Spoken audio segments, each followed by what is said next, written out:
कोई भी कार्य छोटा या बड़ा नहीं होता और कोई भी कार्य पाप और पुण्य नहीं होता है।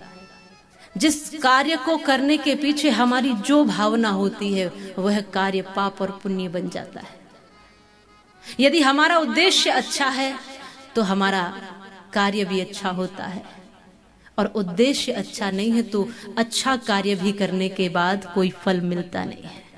हम और आप सब यहाँ एक सुंदर लक्ष्य लेकर, एक सुंदर कल्पना लेकर, एक सुंदर उद्देश्य लेकर, एक मन का प्यारा सा भाव लेकर बैठे हैं कि इस नव दुर्गा के इस पावन अवसर पर माँ भगवती की कथा के अनुसार हम माँ भगवती की ही वंदना किसी न किसी बेटी के रूप में करें, किसी न किसी भगवती स्वरूपा देवी के रूप में करें।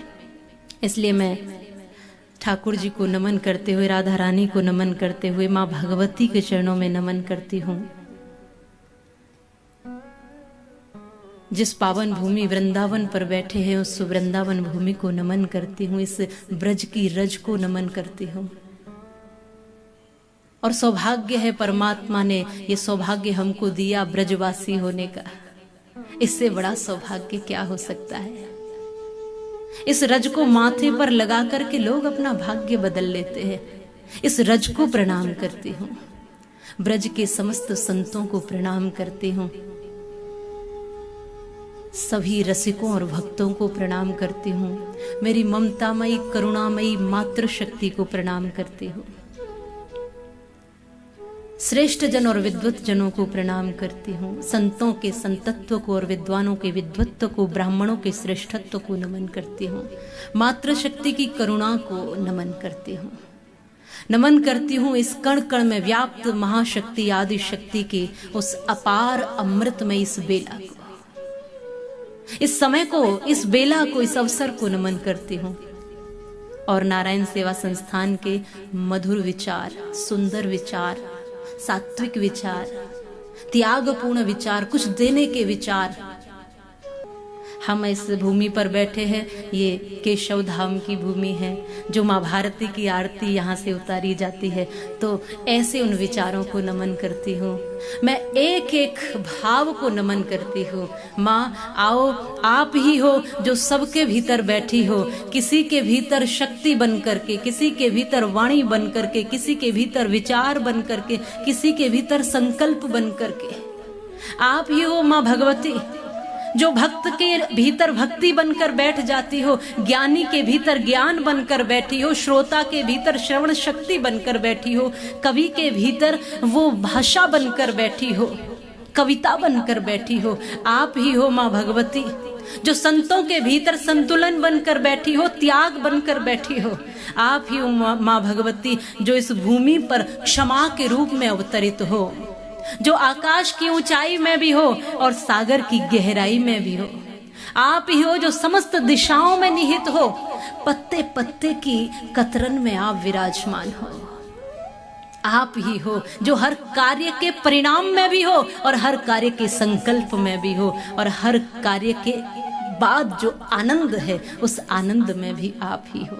आप ही हो जो ब्रज में राधा रानी बनकर प्रेम की अमृत गंगा बहा रही हो, जो अवधपुरी की जानकी हो, जो हर जगह पर अनेकों रूपों में विद्यमान है।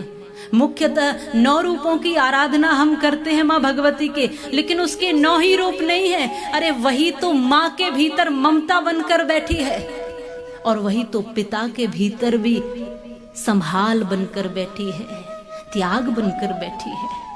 वही तो गुरुजनों के भीतर प्रेम बनकर बैठी है, ज्ञान बनकर बैठी है। वही तो है जो सबके भीतर किसी न किसी रूप में विराजमान है। ये दिखाई जो दे रहा है वो हमारा सिर्फ और सिर्फ ढांचा है। शरीर अलग अलग है, मिट्टी अलग अलग बना दी है, लेकिन उसके भीतर वो शक्ति जो परम शक्ति है वही कोई न कोई रूप धारण करके बैठी है। उन्हीं माँ भगवती को प्रणाम करते हैं। माँ आप ही हमारी वाणी में हो, इसलिए आपको वाणी समर्पित करते हैं, आपको अपनी श्रवण क्षमता समर्पित करते हैं। माँ क्षमता प्रदान करना, अपना संकल्प भी आपके चरणों में रखते हैं। माँ हमारा संकल्प पूरा हो सके, क्योंकि ये परहित के लिए है, ये सबके लिए है। यहाँ स्वार्थों की सिद्धि नहीं, यहाँ परमार्थों की सिद्धि होती है। इसलिए ये संस्कृति महान है, इसलिए विचारधारा महान है, इसलिए ब्रज भूमि महान है, इसलिए आप सब भक्तों का भाव महान है। आज प्रथम दिन है तो अपने आप को आज के दिन में मांझने का समय है। अच्छा, ऐसा मत समझना कि किसी की उम्र यदि 60 वर्ष हो गई है तो उसने अपने आप को बिल्कुल मांझ ही लिया हो। उसको आज भी मांझने की आवश्यकता पड़ेगी, रोज मांझने की आवश्यकता पड़ेगी। वो संत अपने लोटे को जैसे रोज मांझते। क्यों महाराज, इस लोटे को रोज क्यों मांझते हो? संत कहते हैं क्योंकि ये रोज मैला हो जाता है, इसलिए आज मांझ दिया तो 10 दिन तक इससे ही केवल वो तुलसी में जल नहीं दे सकते, इसी से सूर्य भगवान को जल नहीं दे सकते, ये तो रोज मांझना पड़ेगा क्योंकि धूल मिट्टी रोज लगती है। वैसे भीतर का अंतःकरण भी रोज मांझना पड़ेगा, अपने आप को भी रोज निखारना पड़ेगा, अपने आप को रोज भीतर से सुंदर बनाना पड़ेगा, रोज सुंदर संकल्प धारण करना पड़ेगा, रोज भीतर मन में अच्छा भाव बनाना पड़ेगा, वाणी पे रोज मिठास लानी पड़ेगी, दृष्टि में रोज सम्यकता लानी पड़ेगी, कदमों में रोज कहीं ना कहीं अच्छी चाल चलन का प्रयास करना पड़ेगा, और हाथों में अच्छे कर्म करने का रोज अभ्यास करना पड़ेगा। और आओ, ये 7 दिन हमें इसीलिए मिले हैं, ये 7 दिन हमें इसीलिए मिले हैं कि इन 7 दिनों में हम दिव्य बन जाएं, पवित्र बन जाएं, निर्मल बन जाएं, सुंदर बन जाएं। जितना हो सके स्वयं के प्रति जीवन को जीना सीख जाएं। इसलिए आओ, माँ भगवती को बार बार प्रणाम करते हैं, और प्रणाम करने की परिपाटी हमारे संतों ने हम सबको सिखाई है।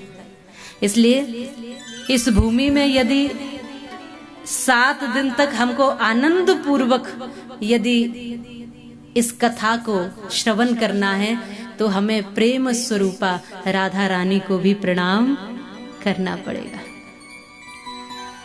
और प्रेम ही भीतर से भाव रखना पड़ेगा। निश्चित रूप से ये महत्वपूर्ण नहीं है कि रोज लोग एक दूसरे से मिलते हैं तो उनमें ही प्रेम होता है। प्रेम तो भाव का स्वरूप है।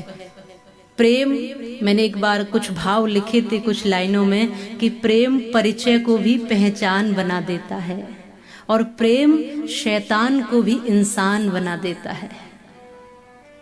मंदिर में देखोगे तो वही पत्थर है, पर प्रेम उस पत्थर को भी भगवान बना देता है।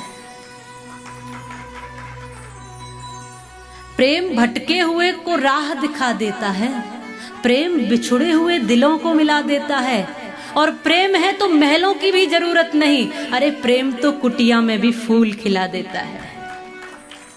जिस स्थान पर बैठे हो प्रेमी बनकर बैठो। इस वृंदावन में ऐसा खास क्या है जो दुनिया खिंची चली आती है इसकी ओर?